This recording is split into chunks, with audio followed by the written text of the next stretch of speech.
right, well, let's go ahead and get started. Rose, would you pray for us? Lord, thank you very much.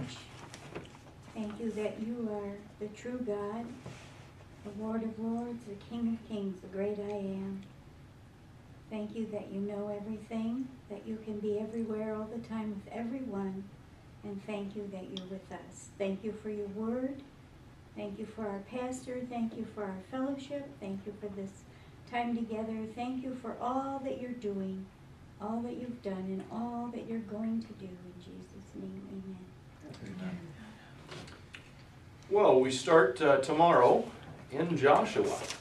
So we're flipping back to the Old Testament. Went back and forth on this and thought about doing Deuteronomy, and thought that maybe it'd be a little bit too burdensome and too many details that aren't as applicable to us today. There's some good stuff in there, but there's also some stuff that might be a little bit hard to process. So we went from Exodus to now Joshua, and we're going to start tomorrow. And in the next quarter, next 3 months, we will read the books of Joshua, Judges, and Ruth. And so it's going to be more of a historical perspective. And I guess for me, I'm anticipating. I know when I came into Genesis and Exodus, I thought, oh well, this will just kind of be historical, basic, and God challenged me and showed me all kinds of things that I didn't know were in there. I'm guessing that we'll find some of that stuff in Joshua and Judges as well. So I'm excited to see what God teaches us as we go through this. As we get started, I'm going to first ask if there are any questions on what we've read in the New Testament before we jump into Joshua.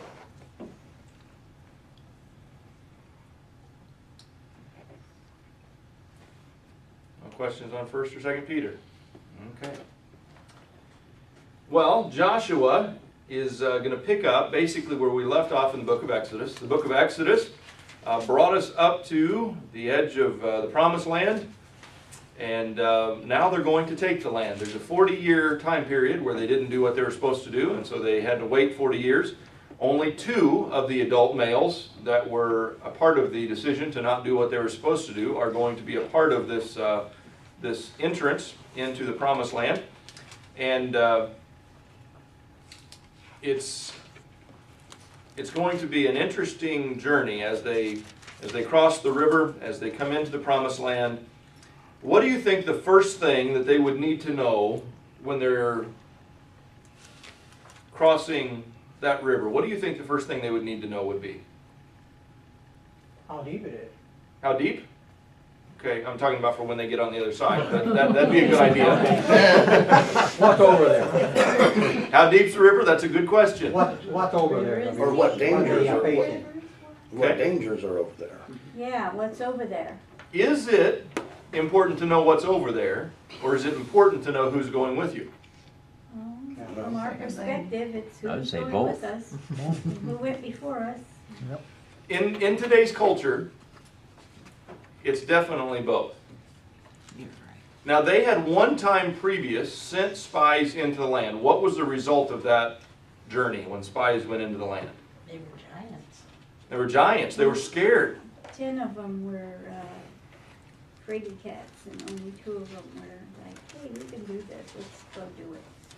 And the 10 that were scaredy cats, I mean, understand, they were facing some pretty intense challenges. This was not an easy task. They were not being unrealistic. They were just underestimating who was going with them. When we read, and I think it's going to be the next 2 days, if I remember correctly in the readings, in chapter 1, the theme of chapter 1, it's stated in verse 6, in verse 9, and in verse 18. Be strong and courageous. Be strong and courageous. Be strong and courageous. In order to accomplish what they are being asked to accomplish, they need to be strong and courageous. They need to recognize that God is in charge of this. And He will take care of the details. Their responsibility is to be strong and courageous.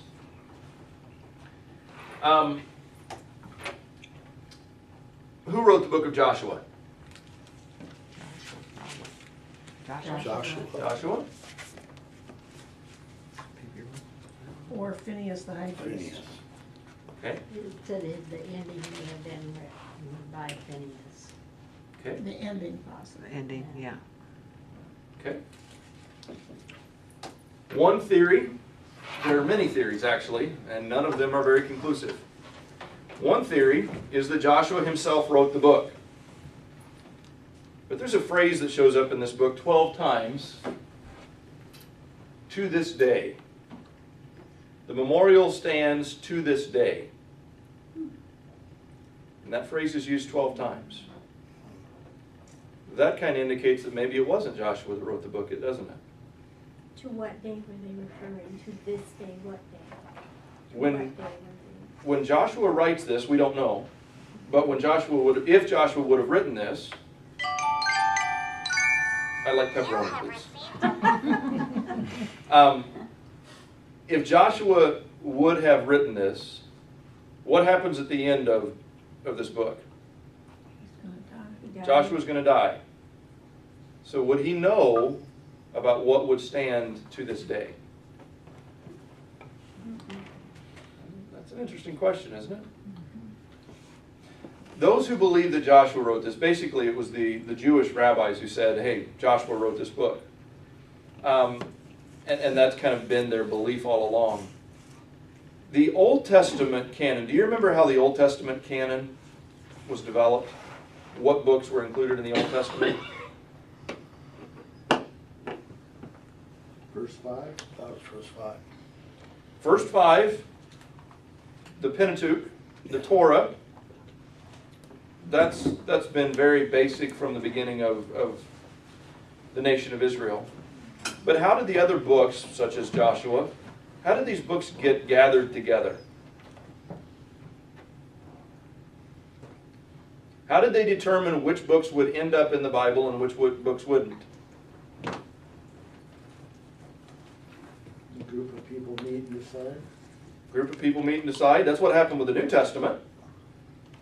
They had councils, and several of them spread out over 100 years, and they determined which books in the New Testament were canonical or to be included in the canon of Scripture. As we looked at 2 Peter this morning, 2 Peter is probably the most neglected book, and most scholars don't believe that 2 Peter was written by Peter. There's a lot of argument on that. A lot of argument. Can't conclude anything. I mean, there's not enough argument to prove it or prove it not to be the case. The New Testament process of becoming Scripture is very well documented. We know that all the books that are included in the New Testament, with the exception of the book of Hebrews, they knew who wrote it. They knew basically when it was written, who it was written to. They had enough information to verify that it was apostolic in nature, that it came from someone who had authority to write down, and that would be included in the New Testament, included in the Scriptures. The Old Testament process is very mysterious. We don't know. What time period would the writings of the New Testament books cover? From Genesis, or the beginning, the book of beginning, all the way up to Matthew.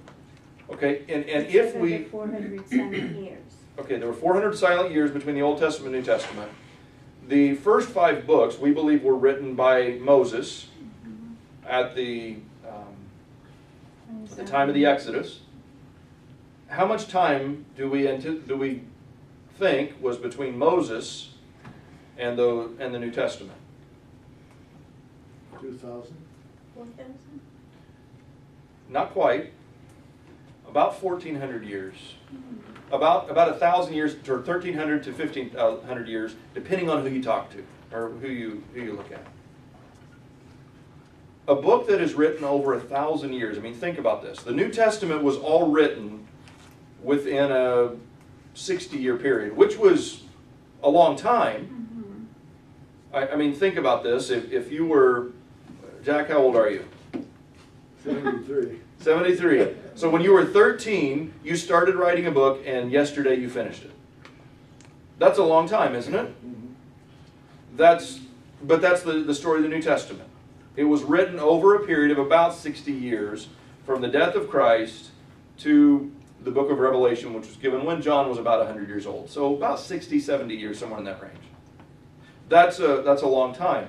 But take this and say, okay, we're going to write this book over a period of 1,000 years.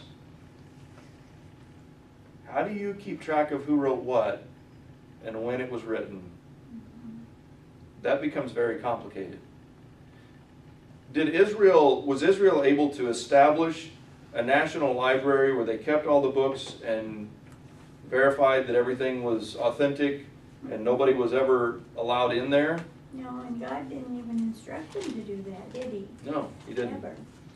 Most of this tradition was oral, and it was handed down orally, and then at some point it was written down. There was no records really even kept until the very early church for the Catholics. They have stuff that goes way back to the beginning, but that's all New Testament. So there would be no record of any of this. Oh, there is record. In fact, the Dead Sea Scrolls. Yes, but I mean, as far as any chronological, it's hard to determine. Yeah, again. it's hard for us to figure out when things happened. It's hard for us to figure out who wrote what, and there's an awful lot of disagreement when on how the Old Testament came together. Now, the beautiful thing is that the Old Testament, as it is written, has been preserved. We have, in finding the Dead Sea Scrolls in 1948, there was a lot of apprehension. I don't know if any of you were old enough to pay attention in 1948, probably not, to the Dead Sea Scrolls when they found them. But when they started to study them, so the year my dad was born, so I was in some of your lifetimes, but probably not paying too much attention at that time. When they started to study the Dead Sea Scrolls, there was a lot of apprehension because these were documents that had not been touched for 2,000 years. And the question is, how authentic are our translations today in comparison to documents that have not been touched for 2,000 years? Did we lose a lot? Did we add a lot in the translation process as things were being written down? Or was it pretty much the same? And you know what they found is that it was pretty much the same. Wow. There were a couple of verses that were in the Dead Sea Scrolls that were not included in our translation. A couple verses in Isaiah, I think maybe some in the historical books that were not included, that were included in those. But that's pretty accurate to say that over a process of 2,000 years, handwriting for the first 1,500 of those years, handwriting and copying, that maybe a couple of verses got lost. That's pretty substantial. And the verses that were lost had no great theological impact. That tells us that God has had his hand on this book. So what was written was preserved supernaturally. Otherwise, that would not have happened. But we don't know a lot about how these books came to be together. And with the first 5 books, with Genesis, Exodus, Leviticus, Numbers, Deuteronomy, we believe that those were written by Moses or by an associate of Moses in that time period. And they have been the foundation of the nation of Israel. So those 5 books we have a pretty good idea about. And it has been the tradition that these 5 books were written by Moses, with the exception of Moses' death, which was added later. They were written by Moses, and it tells us what it means to be a Jew, what it means to be a part of the nation of God. But the books that come after that, Joshua, Judges, Ruth, these are books that, when were they written? 1st and 2nd Kings, 1st and 2nd Samuel, 1st and 2nd Kings. When were they written, and for what purpose? One theory, and I don't know, this is just a theory because Bob doesn't remember and the rest of us weren't there then. According to Steve Atkins, I was there though. I know, but you don't remember. I'll try and think about it. One theory is that there's a compilation of history that spans from the end of Deuteronomy through 1st and 2nd Kings that was written down about the time of the monarchy, David in that era, Samuel, that they said we need to write down everything that we've been passing down to make sure that we've got a written record of how we got from Exodus and coming out of Egypt to where we're at now in establishing a king. When we pass down stories, we've all played the game telephone. We don't do very well at that in our culture. But in this culture, they did very well with passing down the stories orally and making sure that they did not digress, making sure that they verified the accuracy. Now, this is a theory, and there are a whole lot of scholars that will argue for it. There are a whole lot of scholars that will argue against it, and the truth is, I don't know. We don't know who wrote Joshua.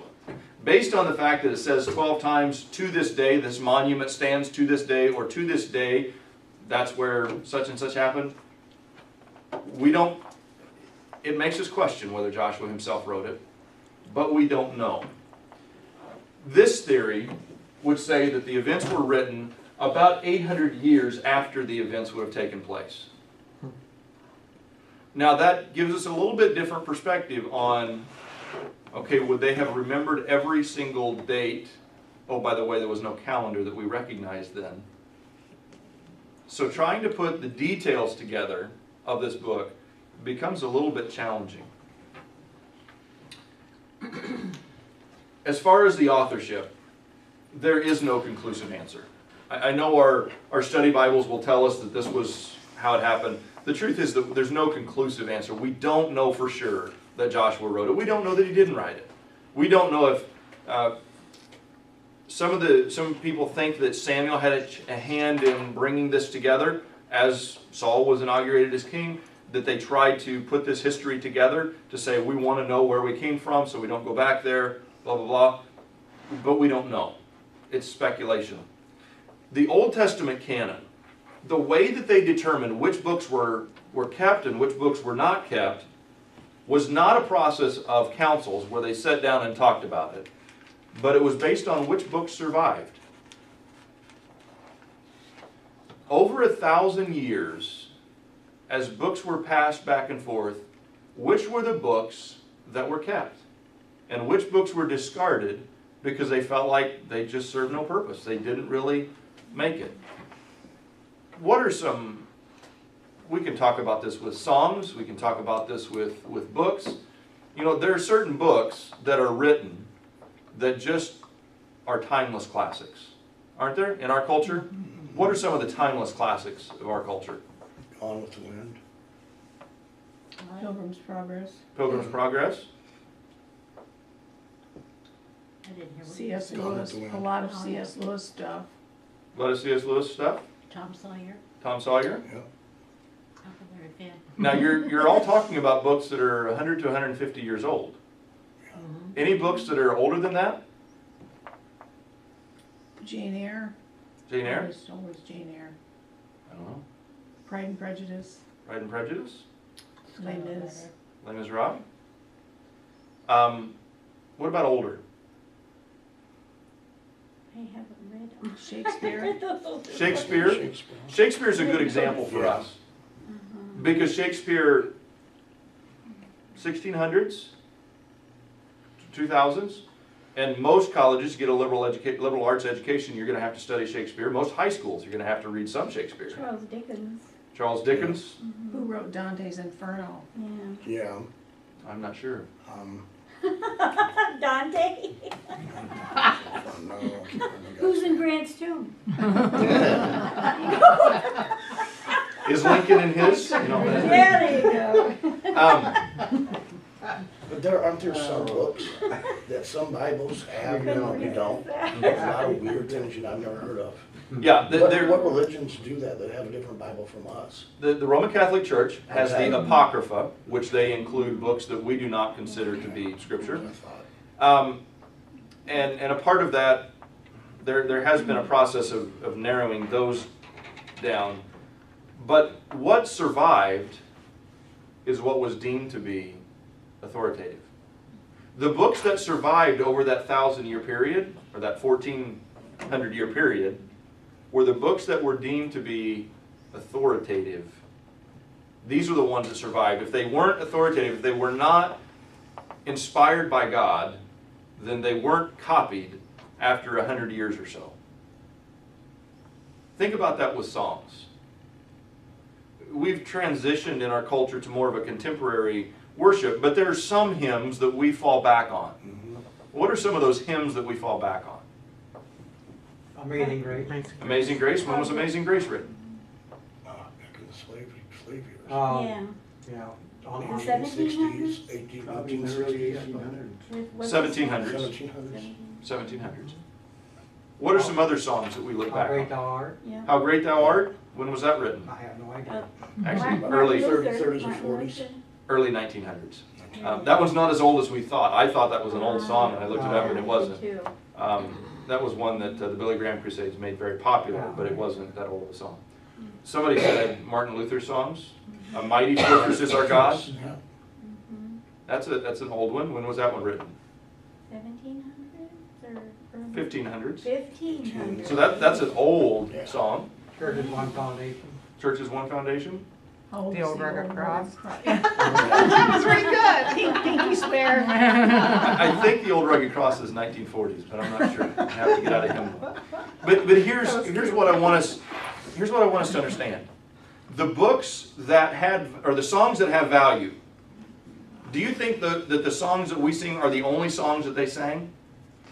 No, they had hundreds and thousands of songs that they sang. Well, you go through the hymn book even, I have 2 or 3 older ones at home, and That's where those they're that at. we mentioned. Yeah. They survived each cycle. But Yeah. then there's old ones I grew up on that aren't in the hymn. Yeah. But yeah, the book, they're full of hymns, but we don't sing them. very I much. think I've got Not one many of them are really familiar. You from the 1940s. Either 1940, I think it's 1940. And when I was looking through that, there aren't very many hymns that I recognize know. Yeah. that were included in the 1940 hymnal, because in order to get in the hymnal, the song had to have been popular for the previous 10, 20 years in order for them to say, hey, this needs to be in the hymnal. What speaks is what is saved. What is considered as timeless is what is saved. And as scholars have tried to study, how did the Old Testament get compiled? How did this group of books, this 39 books, how did they get put together? That's the best answer that we have, is what was considered to be inspired by God is what lasted. That's what we kept. That's what was passed down. They had a statement, what defiles the hand is what is passed down. When something defiles the hand, it means that it's either really dirty or extremely holy. And they said that what defiles the hand, what is extremely holy, what we can clearly see the hand of God in, that's what was saved. So the process of including books in the Old Testament was not based on who wrote it or when it was written, or was it written by an apostle. The process of combining books in the Old Testament was what lasted. What did God protect? What was deemed to be authoritative by the people, by the rabbis, by the religious leaders? What was saved in the times of exile? Meaning books were burned, things were burned. What books did people hold close to them and protect in those times of attack? And what books did they let burn up? What were people willing to die for, in other words? And that's how we've got the Old Testament. These are the books that people considered worth dying for. These are the books that people protected when they were exiled. And the books that were not deemed worthy were allowed to be destroyed. So, even though the date and the author are both really difficult to determine, even though we don't know when it was written, even though we don't know who wrote it, that does not diminish the fact that this is sacred, that this is important for us to understand, that there are lessons in this that throughout history people have been willing to give their lives to protect, to make sure that this was not destroyed. Okay? So it's a different process in the Old Testament than it was in the New Testament. But it's an equally important process. Who was this book written to? Who would the audience have been? People of Israel. The Israelites, after the conquest, after they took the land of Canaan. But that's about all we know. That stretches 1,000 years. There's some people who think that this book was written after the exiles, when they came back from exile, to remind them of, this is what God said. This is how it connects the Pentateuch, or the Torah, which most of them had memorized. This is how it connects the Torah with where we're at today. Some of the lessons that they should have learned in the book of Joshua about not making contracts and not joining together with those who were not worshiping God, with those who were worshiping other gods. Some of those things are what led them to be exiled in the first place. And so there's some who think that this book was written at that time to say, hey, God told us not to do this, and we did it, and this is what happened. So now when we go back to the land, let's not do that again. And again, we don't know. We just know it was the Israelites sometime after the conquest, whether it was immediately or 800 years later. This book was likely written to connect the Pentateuch with the modern Israelite history, whenever that writing took place. Basically, it was trying to connect the dots of where we're at today with when they first took over the land. A part of my research for my dissertation, but also for a paper that I'm writing, has to do with trying to understand American history and how Christianity factored in throughout American history. I'm writing a paper on the separation of church and state. And what I was led to believe on the separation of church and state, that America has always been a very Christian nation, is actually not what I'm finding when I do the research. But I have assumed that because of the era that I was raised in. And there were definitely statements that were made that indicated a belief in God, but it was not the evangelical faith that we would say today that we believe in. That type of faith that focuses on a personal relationship with Jesus Christ actually did not develop within the church until the late 1800s. So those that we thought, or that we would say, oh, well, they were definitely Christians because they said this, actually said enough other things that it makes us question, well, is that really their purpose? And because the Puritans definitely took that perspective, when the Puritans settled America, they definitely came with the intention of establishing a Christian world. But now, as I try to fill in the gaps between here and here, I'm learning an awful lot, and it's not quite what I was led to believe. Now, that's troubling. And we've got to do the research to make sure, okay, was I told something that wasn't true? Are we understanding the truth of what existed so that we can then make the best decision?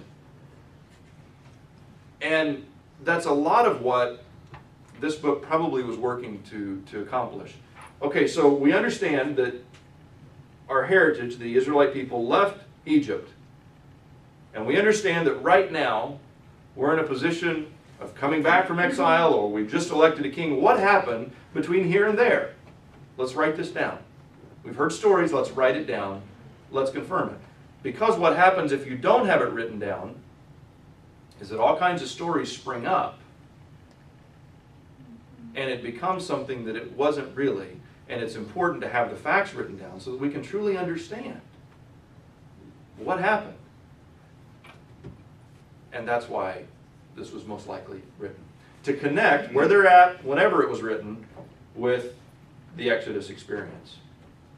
And also to provide the theological grounds. Why are we here? Why did God bring us here? And what did God expect us to do in the conquest that's going to unfold? There are a lot of challenges with Joshua. This book, and I had no idea of all of this until I started digging into it this week. There are a lot of challenges, first of all, with the date of the conquest. There's a lot of question as to when did the Exodus take place? How do we line up a date for the Exodus. Now, traditionally what we've done is when, I think it was either David or Solomon, said they started dating things in that time as so many years after the Exodus. Okay, so we can track archaeologically David's time. We've got stuff. In fact, I think there's a discovery. It's in Palestinian territory, but they discovered it recently, or rediscovered it recently. There's a huge pillar that was built, and it's preserved in a cave from David's era. And we can date things from David's era. We know when that happened. So we guess from when it says this many years before David's era, we try to guess at how many generations, how long the generations were considered. We try to backdate. Did the Egyptians have any dates in their tombs and stuff like that? Not a ton. And a part of the challenge is the Egyptians would never record defeats. They would not in their historical documents record when they were defeated. They would only record their victories. And dealing with Israel, that was a defeat. And they didn't record it. So we know that there are a couple of periods where the pharaohs of Egypt were completely wiped out. And we find that in other documents.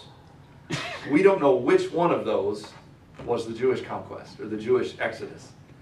And so that creates some significant challenges. When we're trying to date Joshua, we know it was 40 years after the Exodus. But the Exodus could have happened in the 1300s or the 1500s. We don't know. Because those periods would line up with the Egyptian history, where we know that the Egyptian history was wiped out. A part of that also comes in, what do you think happened when the Jewish people came in and destroyed those who were living in the land of Canaan? They were told to burn the villages, the cities with fire, right? What happens when you burn something down? What's left? Ashes. Ashes. And archaeologists have gone through and they have found significant portions of ash and said, okay, this is same layer, same level archaeologically, same time period. These cities were destroyed. Problem is that those ash layers are not lining up with, well, this is when it would fit that Egypt was destroyed. So those dates, and again, it comes down to, but whose calendar?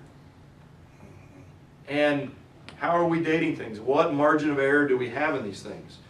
There's a period in the 1300s that does not line up with the Egyptian, or maybe it's the 1500s, it does not line up with the Egyptian history, where they definitely see all the cities mentioned in Scripture, the best they could tell, these cities were decimated and they find ash in the archaeological data. But trying to put those together, it's hard for them to date the conquest. It's hard for them to date this. There's no question that the Israelite people were there. There's no question that they came out of Egypt. The question is, how did they win? When did that happen? Another thing that happens is the scope of the conquest. Because certain cities were destroyed in certain time periods, and certain cities were destroyed in other time periods. And when we read the book of Joshua, it doesn't say, and 2 months later they went and did this, and 3 months later, it just says that they did this. It doesn't give us a time period. So how long did it take for the nation of Israel to conquer?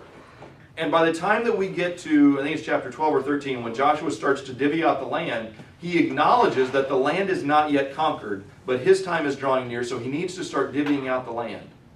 With the assumption that I'm giving you this land, you still have to go and conquer it. So when did the Israelite people finalize their conquest? And how much of it did they actually conquer, and how much of it did they do everything that Moses and Joshua told them not to do, that God told them not to do, and just merge together the cultures? So the scope of the conquest, how much did they actually do? What all was done? When did it happen? Those are challenges when we read the book of Joshua.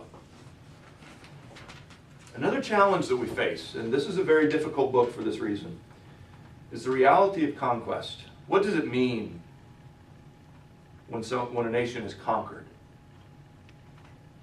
Well, they're wiped out. They're wiped out. Yeah.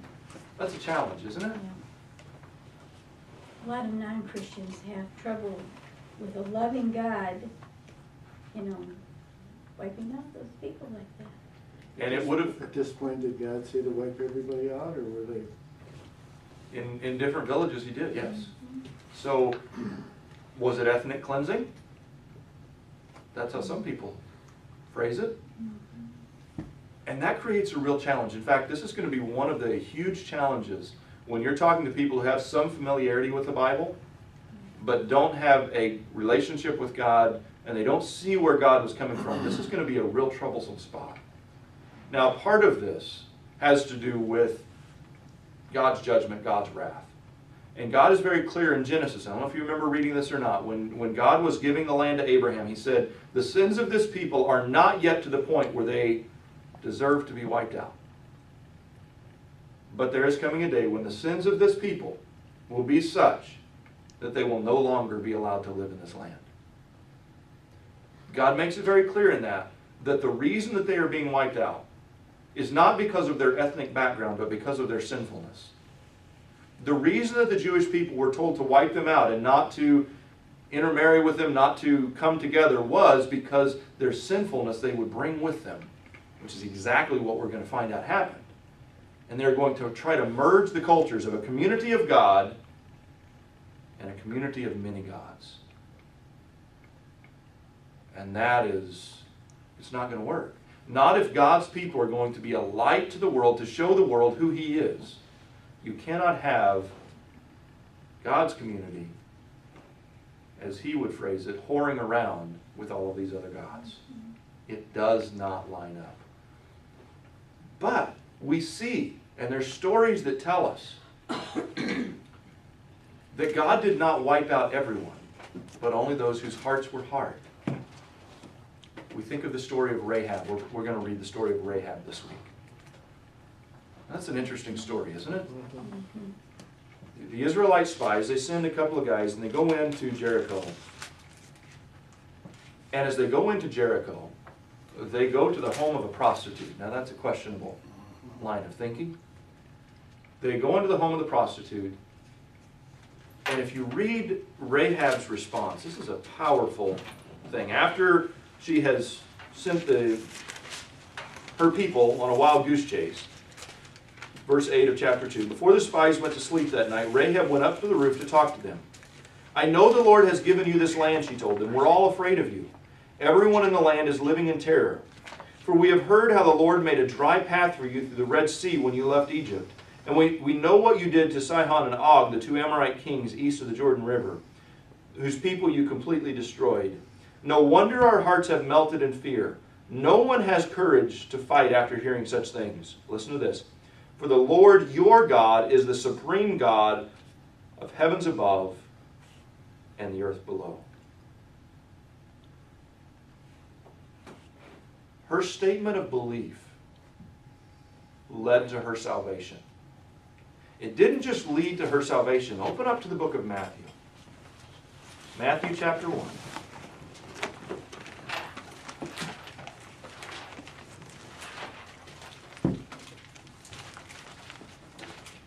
Somebody read Matthew chapter 1, verse 5. Salmon begot Boaz by Rahab. Boaz begot Obed by Ruth, and Obed begot Jesse. Rahab, the prostitute, was a part of the genealogy of Jesus Christ. Was part of the genealogy of King David. Through her statement of belief, she was not destroyed. She was given life. Not only given life, but she became a part of the history, the lineage of King David, of King Solomon, and eventually of Jesus. An example of God's forgiveness.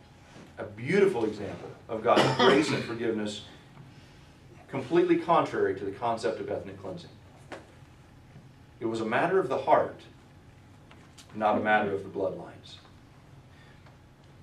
Something interesting. What happened? Where was Rahab's house located in Jericho? In the wall of the... In the wall of the city. Now, What happened to the walls of the city? They They fell. Now, what do you think would happen if there was a house built into the wall and the walls came tumbling down? She'd be crushed. She'd be crushed. Is that a dilemma? That's for her. I want to read. This is from the Archaeological Study Bible. The Israelite spies instructed Rahab to gather her family into her house where they would be spared from the coming calamity. Did the Israelite spies know how the destruction was going to fall on Jericho? I don't think so. No, they didn't have a clue. Not yet, anyway. Later, Rahab and her family members were rescued, as promised. Joshua 2:15 indicates that Rahab's house was located in the fortifications of Jericho. Transliterated literally, the Hebrew reads, her house was against the vertical surface of the city wall, and in the city wall she lived. How was her house preserved when the wall fell? Remarkably, archaeology provides the answer. German excavations from 1907 and 1909 on the northern section of the site uncovered a portion of the lower city wall that did not fall as it did everywhere else. The still standing section rose as high as 8 feet, with houses built against it still intact. A second wall at the crest of the embankment revealed that these particular houses were situated between the upper and lower city walls and were thus in the city wall. Since the lower wall was also formed the back wall of the houses, an opening or a window in the wall would have provided a convenient escape route for the spies. From this northerly location, it was only a short distance to the hills of the Judean wilderness where the spies hid for 3 days. Now, isn't that interesting? As the archaeologists have studied the walls of Jericho, and there's definite, the walls fell down, they found that. No question, the walls have fallen down, they found that. But there's one section of the walls that did not fall. Now, isn't that interesting? Isn't that interesting? How do you think those walls fell down? God. God did it. Actually, there's evidence that an earthquake took place at just that moment. They found evidence that an earthquake is what destroyed the walls. Now, earthquakes are typically not selective. For one section of wall to remain standing, says that God is in this. For an earthquake to hit at just the right moment, after going around the city walls for 6 days, and then on the 7th day, as soon as they get around the 7th time, an earthquake hits. Wow. They've also found that earthquake, and there's 2 times that this earthquake has done, that earthquakes have, or several times the earthquakes have done this. Most recently, I think it was in 1927. When the Israelites crossed the Jordan River. The Bible describes the miracle of crossing the Jordan in graphic language. The water from upstream stopped flowing. It piled in a great heap a distance away at a town called Adam in the vicinity of Zarethan, while the water flowing down to the Sea of the Arab, the Salt Sea, was completely cut off. So the people crossed over opposite Jericho. The town of Adam, now a site called Tel Adadimia, was approximately 16 miles north of the point at which the Israelite procession crossed the location, located at a spot where the river flowed near high banks. The Jordan Valley, part of the Great Rift Valley, is an unstable region where earthquakes frequently occur. On a number of occasions throughout recorded history, earthquakes have dislodged the riverbanks in the vicinity of Adam, resulting in a damming of the Jordan. The most recent occurrence was the earthquake of 1927, at which time a 150-foot high embankment on the western side of the river collapsed, completely blocking the waters for more than 21 hours. Similar cutoffs have been recorded, moving backward in time, 1906, 1834, 1546, 1267, and 1160. Excavations at Jericho indicate that an earthquake did in fact occur at the time the city was destroyed. This suggests the possibility of seismic activity around the time of the crossing of the Jordan. It is possible that God used one tremor to dam up the Jordan and a second one a short time later to bring down the walls of Jericho. Isn't that interesting? There supposedly was a time that by Clinton that the Mississippi went backwards for a while. Oh, really? 18 something, 18 Reelfoot Lake was made because of it. Yeah, the Mississippi in the 1800s it flowed backward. Okay. There was an earthquake. You can Google it. And the river is really wide up there. Yeah. Eagle Point Park, it is wide. almost like it is by, Keokuk. Yep. Or, you know, before you get there, you know, real wide that one part there. To understand this, to find the archaeological evidence that an earthquake occurred at just the right moments. Now, when did the water stop running? What caused the water to stop running? That's right. When their feet Yeah. touched the water. For that earthquake to hit at just that moment, or maybe a few moments before, because that's when the water flow stopped, because it was 16 miles north. Do you understand how miraculous this is? And for us to have the evidence, the archaeological evidence today that, yeah, that happened. We know that that's happened at that Do you exact think spot. They felt that earthquake then? I mean, since it Oh, was sure. only 16. Wow. And how do you think that would make them feel to know that their God was big enough to shake the earth, to accomplish His purposes, to fulfill His promises to them? What a God. What a God. Have you ever heard about, supposedly they got, they can go back in time, they can account for time somehow? I've heard some stories I've not been able to verify. if they're true or Anyway, not. when the, sun stopped, or, you know, that time, Mhm. Dan Collins over Rock Island was a preacher for a while. Anyway, he had a deal on one Wednesday night about that. And they supposedly went backwards, and they come to that spot, they proved that it did happen, so. I don't Yeah, know. and again, I don't know the validity of that Yeah, story. I've heard it right. several times, but I've not heard, I don't know if Yeah. it's valid. As Abraham Lincoln says, you can't trust everything Right. you read on the internet. Right. It would be a powerful story if I Yeah. could prove that it was true. I just don't Yeah, know if right. it's true. Yeah. Right. Major themes in Joshua. And these are taken straight out of the ESV Study Bible. So, Jack, I know you've got that one. If anybody else does, this is a part of that. Number one, the Lord's abiding presence as the key to strength and courage. God calls them to be strong and courageous. It's a whole lot easier to be strong and courageous when you know that your God can cause earthquakes at just the right moment. It is not through their own ability that they are strong and courageous. It is through the abiding presence of God. The centrality of the Lord's instruction for succeeding in one's mission and acting with insight, land, and rest as divine gifts. When we follow God's instructions, He provides and He blesses.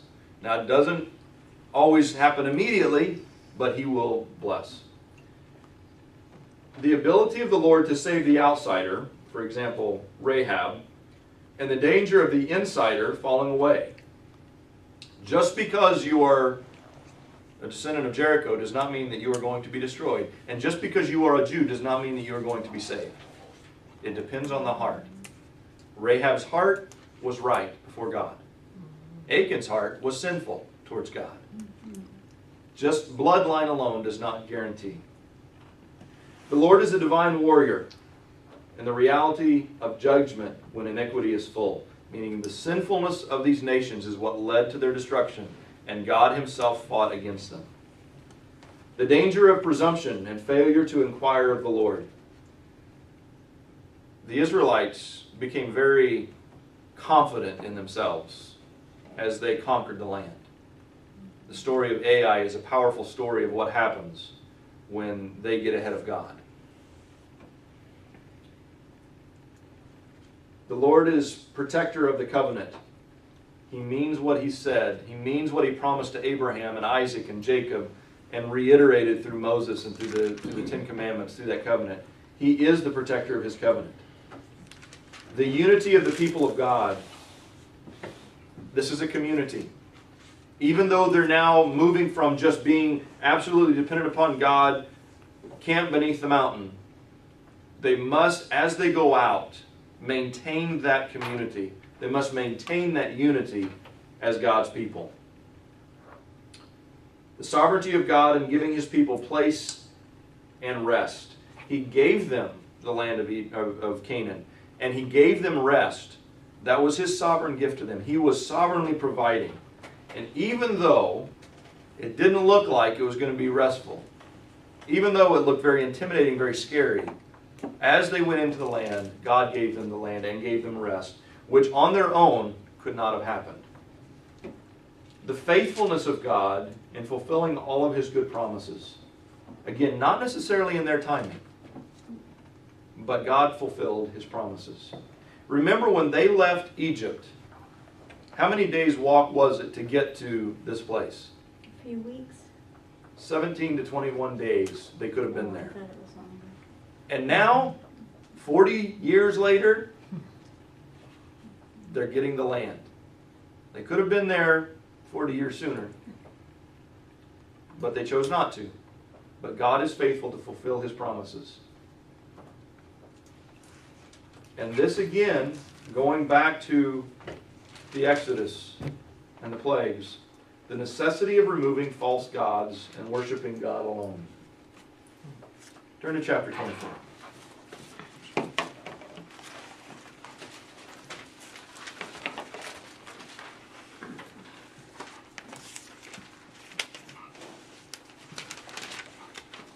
Chapter 24, verse 14.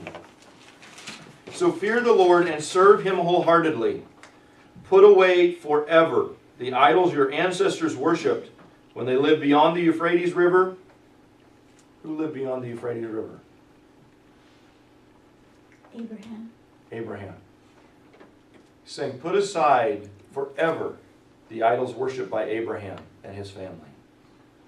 Who would have carried those idols that Abraham's family would have worshipped? You remember? Rachel. Rachel? You remember why Rachel died young? Because she had stolen her father's idols. The idols from beyond the Euphrates River.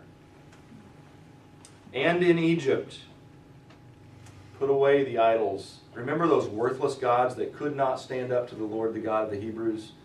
Put them away. They're worthless. Serve the Lord alone. If you refuse to serve the Lord, then choose today whom you will serve.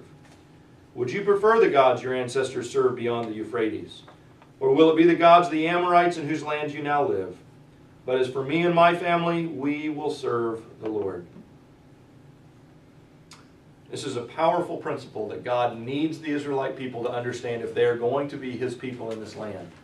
Put away the idols.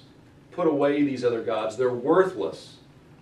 But yet it's a lesson that the Israelite people aren't going to learn as quickly and as thoroughly as they should. But it's very clear.